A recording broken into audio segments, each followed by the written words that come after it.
వంటగది. ఈ భవనంలో ఎక్కువ భాగం 1933లో నిర్మించబడింది. దీని పునాది కోసం పోస్టాఫీస్ భవనం నుండి కొన్ని రాళ్లను తెచ్చి ఉపయోగించారు. ఇది మెహర్ ఆశ్రమం భోజనశాల ఉన్న ప్రదేశానికి దగ్గరలో నిర్మించబడింది.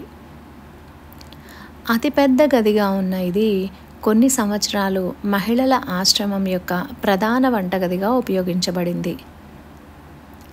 1935లో బాబా క్యాబిన్ నిర్మించబడకముందు ఆయన వంటగదికి పశ్చిమాన ఉన్న చిన్న గదిలో విశ్రాంతి తీసుకునేవారు. 1935 తర్వాత ఆ గది మహిళా మండలికి స్నానాల గదిగా మారింది. బాబా మరియు మెహరా కోసం తూర్పు చివరన ఉన్న స్నానాల గదులు 1938 నిర్మాణ దశలో చేర్చబడ్డాయి.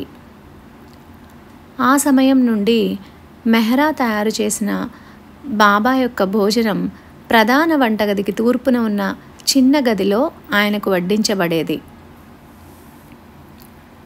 1950 నుండి 1997లో మన్సారీ మరణించే వరకు 3 అసలు గదులను తన నివాస గృహాలుగా మరియు నిల్వ గదిగా ఉపయోగించుకుంది. భవనం యొక్క పశ్చిమం వైపున ఉన్న సంరక్షకుడి గది మరియు ఆగ్నేయ చివరన ఉన్న చిన్న గది 1970ల ప్రారంభంలో చేర్చబడ్డాయి.